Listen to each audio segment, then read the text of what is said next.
Hello, I'm Robert Grant, and welcome to LearnMyShot.com. Today we're going to talk about composition, how shapes relate to other shapes, how colors come into play, and how lighting puts it all together. So let's go over to our set and begin. Well, I thought I'd do a sort of still life composition in a painterly style. So I went to the grocery store and picked out a bunch of different vegetables and fruit with interesting shapes and colors that would relate nicely to each other. I also got a rock out of the garden, and I picked out some kale and a star fruit. And these are the items I'm going to make a really classic still life and a really nice composition with. So there you see everything that I've got to choose from. Let's get to the lighting. What we're going to keep this about as simple as possible. We have one clamp lamp with a 150 watt bulb through some vellum onto the tabletop. That's what we're going to start with, keeping it really simple and really easy. So now I've got all my vegetables here, some really beautiful earth tones, and I think this is one of the most photographed things in the world, photographing fruit and vegetables. So what we're going to do is we're going to do a composition here, and with a shot like this, it's all about the shape against shape and color against color, and of course your lighting. So let's get started and make an arrangement.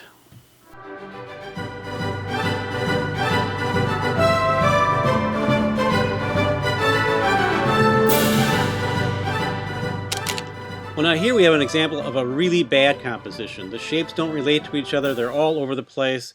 There's no cohesiveness. So let's get started and do it right. Well, that didn't work very well. Making a fast arrangement does not work. You need to concentrate and play with the shapes. So let's give it another try. Well, what I'm going to do is I'm going to tighten it up a lot. I got rid of the sticks that were on the ground. I think that was too much. We're going to get it real tight. I cut a star fruit here. Brought some lettuce in. Let's try one there.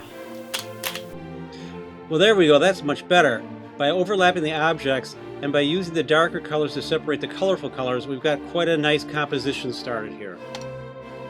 Let's try something with the light. I'm going to bring in another light on the right hand side, another clamp lamp with a 150 watt bulb bouncing off a white card. Well, here's a good example of having a good start and then overlighting. I don't think it looks very natural with light coming from both sides of the set. Okay, so I felt that the lighting from this side, lighting the side of the acorn squash, looks really unnatural. This is a real earthy shot. I want it to feel like just natural window light coming in the room. So we're going to take this side light and we're going to put it off the background so that it will just put some light on the background there, so it'll just make this edge of the acorn squash show up a little bit better. And then I'm going to also take a gobo card and just take a little bit of light off of this pear so it's not so hot. It'll make it feel, again, a little more natural and earthy. Let's take a look at that. Well, I think we've accomplished the task. It looks really wonderful. It's got a real nice flavor to it.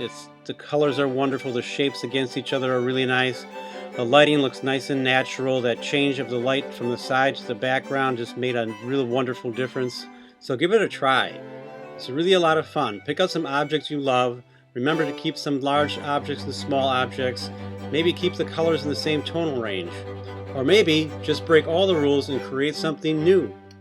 Well, we hope you enjoyed this video on composition and see how much fun it can be. Go out there and get some objects, put something together, shoot something fun, and send it to us and post it here on our site.